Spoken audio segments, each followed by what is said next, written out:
Hello, welcome. I got Ex-Mutants number 9 here. I got this out of the dollar bin on a Wednesday at a Graham Crackers, so it was free. Best price for comic books. And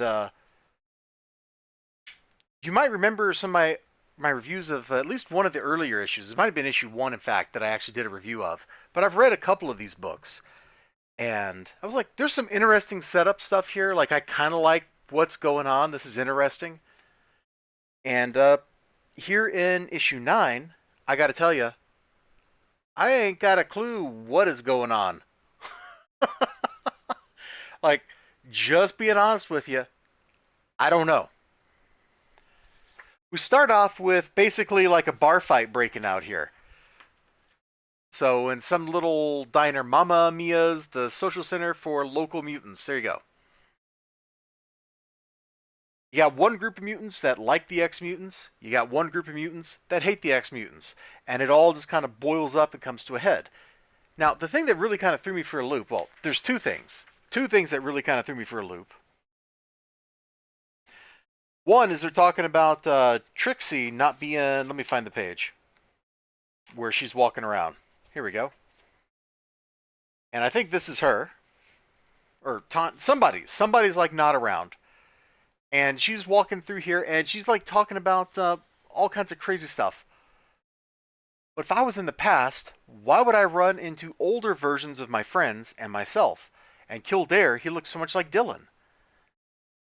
So I don't know if she's currently thinks she's in the past or if she time traveled in a previous issue or what. But this just seems like a really random thing to put in here because we don't come back to this. Like, this isn't explored any further in the book.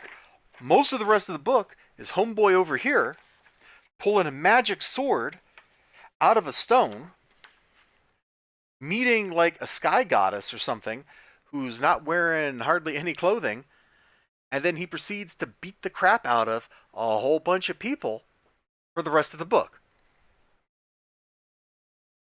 Which, honestly, like the hyperviolence that he goes and he engages in here in just a couple more pages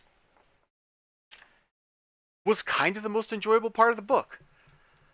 So I got this belief with comic books where, how do I put this? Especially older books. Let me make that 100% clear. Especially with older books, like from the 80s, when things were less written for the trade paperback, when things were more like, okay, little Jimmy Joe Bob can pick up any issue off of the spinner rack and read it and find something of value. So when it comes to older books like this, I feel like you should be able to pick the book up and have a pretty good idea of what is actually going on in the book, even if you haven't read the previous issues. This book doesn't do that. Going into this, I'm a lot of issues later than the like 2 issues of this I've read, maybe 3 issues, and I didn't have a clue what was going on. Why Kildare is like being so closely guarded around him is alluded to with like somebody got kidnapped or something like that. Somebody else walked off. They're carrying in equipment from some other base. Like, there's just all kinds of little boom, boom, boom things that are kind of teased as having happened. But there's not any context for understanding that stuff and integrating it with people's motivations here in the current issue. And what's with the floating blonde sky god thing? I have no idea. That feels super random and out there because I don't really remember seeing anything like a magic sword alluded to previously in the series in what I've read. So him and his magic sword, it's really cool. I enjoyed the fight sequence he has with all these mutants, but I don't know why we're having it. And so I was never really able to get into the book and really understand the book and really enjoy the book.